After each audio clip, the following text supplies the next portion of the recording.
This channel does not promote any violent, harmful, or illegal activities. All content provided by this channel is meant for an education purpose only. বিপজ্জনক অবস্থায় পড়াশোনা চলছে বিদ্যালয়, এমনই দৃশ্য ধরা পড়ল হুগলির সপ্তগ্রাম বিধানসভার অন্তর্গত সুলতানগাছা নিম্ন বুনিয়াদী বিদ্যালয়, যেখানে বিদ্যালয়ে পঠন পাঠন চলছে সম্পূর্ণ বিপজ্জনক পরিস্থিতিতে। বিদ্যালয়ের ছাত্রছাত্রীরা ক্লাসের ভেতরের উপরের অংশের অবস্থা সম্পূর্ণভাবে গুরুতর। যে কোনো মুহূর্তে বিদ্যালয়ের ছাত্রছাত্রীর মাথার উপর ভেঙে পড়তে পারে ছাদের ভঙ্গাইয়ের অংশ। ওই অবস্থাতেই চলছে বিদ্যালয়ের পঠন পাঠন। বিদ্যালয় কর্তৃপক্ষ থেকে জানানো হয় যে আমরা বারংবার সরকারের কাছে এই স্কুলের ভঙ্গুর অবস্থা নিয়ে দরবার করেছিলাম, কিন্তু কোনোভাবেই আমাদের কাছে সদস্যরা আসেনি। এই বিষয়টি সত্যি কাম্য। বিষয় প্রসঙ্গে স্থানীয় তৃণমূলের আকনা পঞ্চায়েতের উপপ্রধান নির্মলেন্দু ঘোষ জানান, স্কুল কর্তৃপক্ষ আমাদের এই বিষয় সম্পর্কে অতীতে অবগত করেন। এখন আমি বিষয়টি দেখে সত্যিই ব্যথিত। আমি দ্রুততার সঙ্গে আমার এলাকার বিধায়ককে বিষয়টি নিয়ে জানাবো। তিনি বিষয়টি দ্রুততার সঙ্গে নজর দিয়ে দেখবেন। Bureau report, Singur TV news.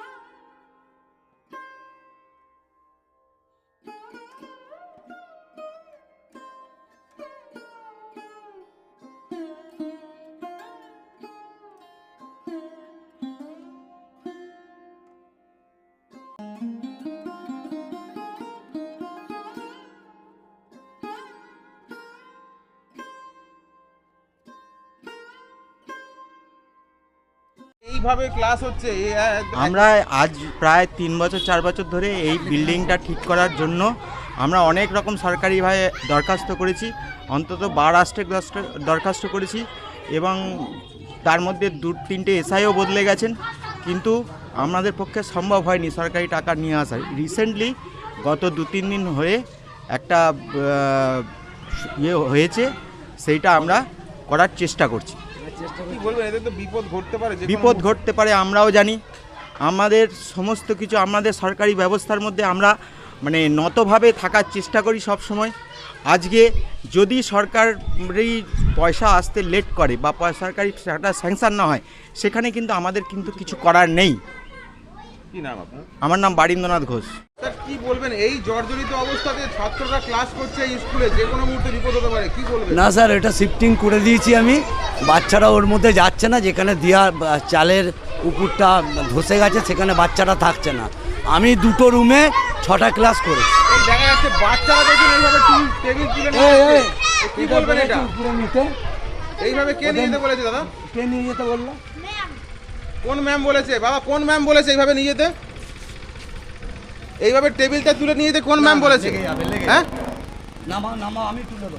আপনি তো একজন প্রধান শিক্ষক, এইভাবে বাচ্চাদেরকে দিয়ে কাজ করাচ্ছেন? না স্যার, কোনোদিন করাই না। তাহলে কোনোদিন না, কিন্তু আমি তুলে দেওয়ার আমি চেষ্টা করব। আমি জানি না কে বলেছে তুলতে। আপনার ভেতরে যে ক্লাসরুমের অবস্থা, সেখানে কাল অবধি এইভাবে ক্লাস হয়েছে এবং সেখানে বাচ্চাদের ব্যাগও রাখা ছিল। না, ব্যাগ রাখা ছিল, আমি সেফটিং করে দিয়েছি সঙ্গে সঙ্গে। ক্লাস হয়েছে, কালকেও ক্লাস হয়েছে। সে না, ওইখানটা আমি চাই পুরো সাবধানভাবেই কাজ করার চেষ্টা করি। এই যে স্কুলের এইভাবে অবস্থা, যে কোনো মুহূর্তে চাঙড় খুলে অবশ্যই আমিও চেষ্টা করছি এটা স্যাংশন করানোর জন্য, এটা যাতে বিল্ডিংটা হয়। আমি প্রচুর দরখাস্ত করেছি, আপনাকে দেখাতে পারি। এখন একটা নির্দিষ্ট প্রক্রিয়ার মধ্যে আছি, আমার বিল্ডিংটা হবে। আমি জানি। আপনি কাউকে জানিয়েছেন উদ্বোধন কর্তৃপক্ষকে? সবাই দেখে গেছে, সবাই জানে। সবাই জানে। তাতেও এইভাবে বাচ্চাদেরকে ক্লাস করাচ্ছে না? ক্লাস করাইনি তো, ক্লাস হচ্ছে না। না, কালকে অবধি ক্লাসের ব্যাপার নেই। ওখানে ছবি আমার কাছে আছে, ওইখানে না, ওইখানে কাউকে যেতে দিচ্ছি না। ওইখানে আমি পুরো শিফটিং হয়ে গেছি। ওখানে ওই অন্য ক্লাসে যেতে গেলেও তো দুটো ক্লাস যেতে হচ্ছে আপনাদের। বাচ্চাদের তো মাথা না, হ্যাঁ, ওইটা দিয়ে যেতে হলে ওখানটা আমি ব্যবস্থা করছি। তখন কবে করবেন? এখনই করে দেবো। এখনই করবেন? কি নাম আপনার? শিবশঙ্কর রায়। ইয়েস। আপনি এই স্কুলের হেড টিচার।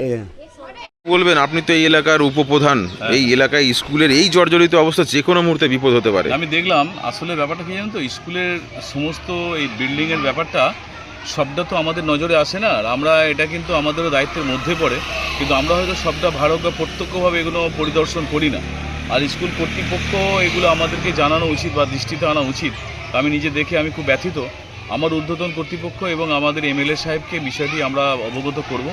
আশা করি এ বিষয়ে খুব তাড়াতাড়ি সমাধান সূত্র আমরা বার করে নিতে পারবো, কারণ উনি হচ্ছেন আমার এলাকার উন্নয়নের কাণ্ডারে। বিভিন্ন জায়গায় আমরা প্রপোজাল পাঠিয়েছি, যথেষ্টভাবে সহযোগিতা হেল্প করেছেন। আর স্কুলের ব্যাপারটা স্কুলের বাইরে থেকে আমরা দেখি, আলোচনা করি, সবটা বলি, কখনো কখনো সুবিধা অসুবিধা আমরা দেখিয়ে দিই। আর যেহেতু স্কুলের একটা বিল্ডিংয়ের ব্যাপার, এই বিল্ডিংটা সম্পূর্ণটা আমাদের অগোচরে থাকে না। কখনো কখনো স্কুল হেড টিচার বা স্কুল কর্তৃপক্ষ যারা দায়িত্বে আছে তারা যদি আমাদেরকে জানায়, দৃষ্টি আকর্ষণ করে, আমরা অবশ্যই বিষয়টা নিয়ে তদারকি করতাম, দেখতাম। যাক, আপনাদের মাধ্যমে খবরটা পেলাম, এটাও আপনাদেরকেও ধন্যবাদ যে অনেকগুলো বাচ্চা বিপদ ঘটতে পারতো। তো আমরা এটা নিয়ে তদারকি করছি, খুব শীঘ্রই এটা আমরা উচ্চতর কর্তৃপক্ষের মধ্যে দিয়ে সুব্যবস্থা করার দায়িত্ব গ্রহণ করছি। নামটা? আমার নাম নির্মল ঘোষ, আগনা পঞ্চায়েত। সুলতানগাছা এলাকায় দেখা যাচ্ছে একটা প্রাইমারি স্কুল, নিচে ছাত্রছাত্রীরা বসে পড়াশোনা করছে, উপরে এমন অবস্থা যে কোনো মুহূর্তে ছাদ ভেঙে পড়বে। রাজ্য সরকার বসে রয়েছে বেসরকারি স্কুলগুলোকে পাহারা দিতে, সুতরাং সরকারি স্কুলগুলোর অবস্থা এরকম হবে তো আর নতুন কিছু নয়। যাবতীয় যা সুযোগ সুবিধা পাচ্ছে সব বড়লোক বাপের বেটারা পাচ্ছে। গরিবের ঘরে শিক্ষা প্রায় নিভে গেছে বললে চলে। তো স্বাভাবিকভাবে আজকে চাঙড় ভেঙে পড়ছে, কালকে দেখবেন ছাদটাই ভেঙে পড়েছে, কারণ এই সরকারটার অবস্থাই ওই রকম হয়ে রয়েছে।